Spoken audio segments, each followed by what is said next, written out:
So is that why people cheat? Because they feel the sex drive pointing one way or the romantic love pointing one way where they've already made an attachment? Yeah, it's interesting. I mean, I've studied adultery in 42 cultures around the world. And if you ask people why they're adulterous, they'll say, well, I wanted to supplement my marriage. I wanted to get caught and break up my marriage. I wanted to get caught and rebuild my marriage. I got bored when my partner was out of town. I wanted revenge. I wanted to solve a sex problem. I want people to laugh at my jokes.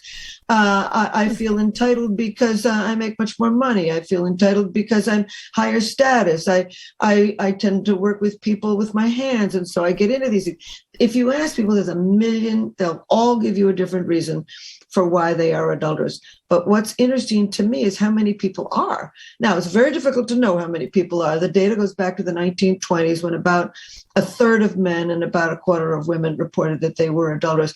These days, it depends on how you phrase the question and who you ask. So it's very difficult to know.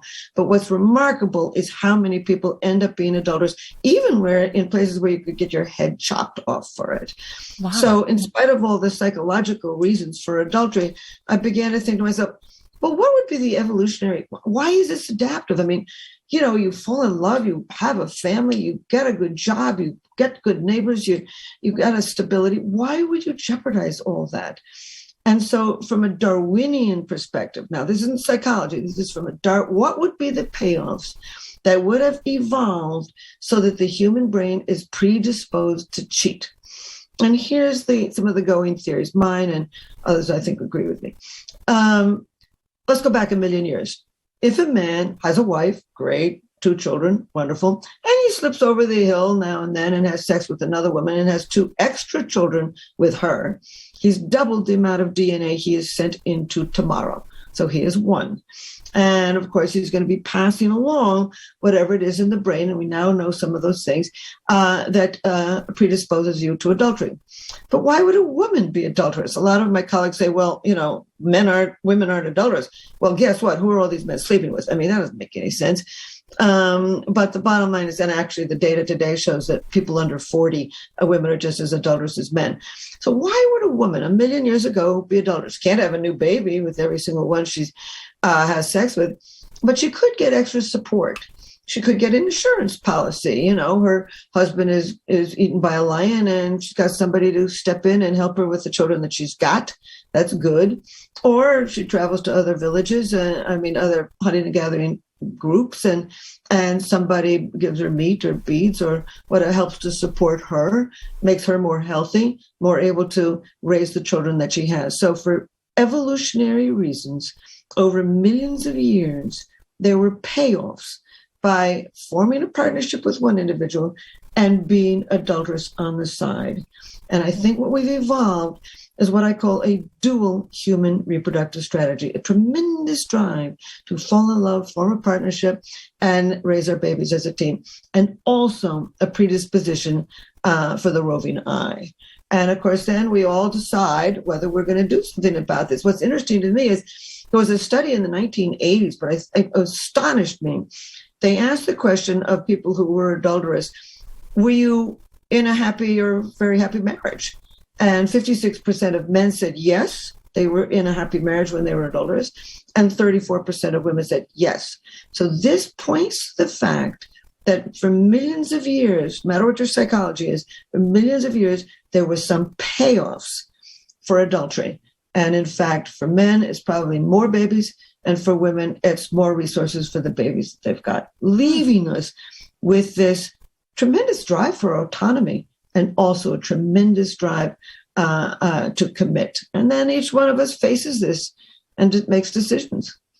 Right. So going you as a newlywed yourself and anybody out there thinking about getting married is hoping, I think, at least at the beginning, that they won't cheat, that their partner won't cheat.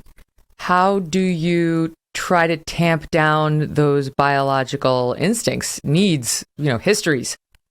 Well, I think a lot of people have already, these days, because they're marrying so much later, they've already gone through all that. That's another beauty of marrying so much later. They've learned, what they're really looking for, and they've found it. In fact, adultery has decreased since their farming background, because in the past you couldn't divorce.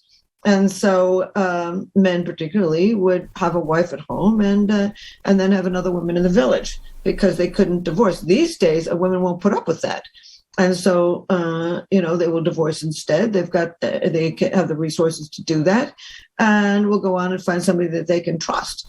But what's interesting about adultery is there is some genetics to it. Now, just because they're predisposed doesn't mean they're determined. I mean, you can have some of the genetics for alcoholism and give up alcohol. You can have some of the genetics for eating too much, and yet you control your weight.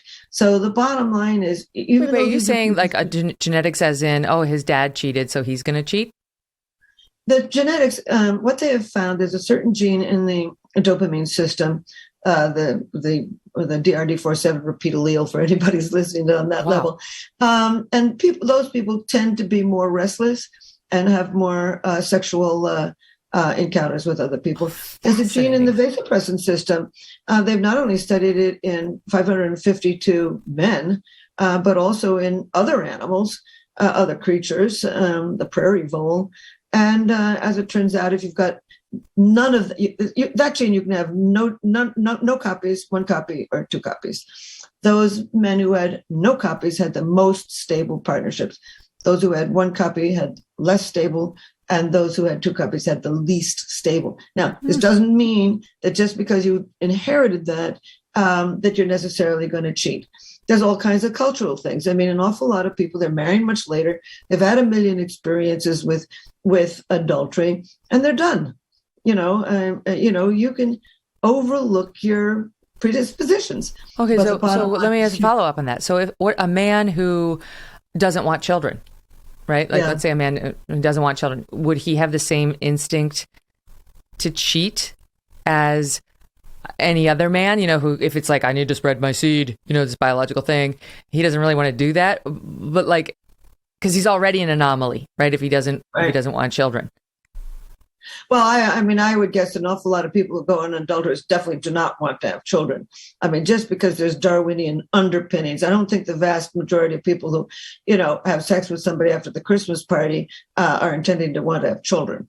To the contrary. They're on the psychological level of, oh, we've just had a wonderful conversation and here I am, and oh, well, I'm not excusing them.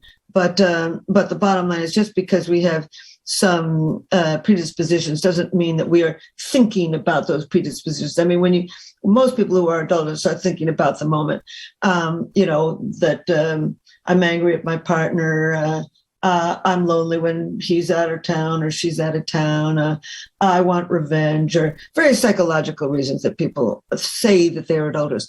But what the issue is, so many people are adulterous in so many different cultures that there's got to have been for millions of years some Darwinian payoffs. But I don't think that people are thinking of those Darwinian payoffs as they're, hopping into the sack with somebody.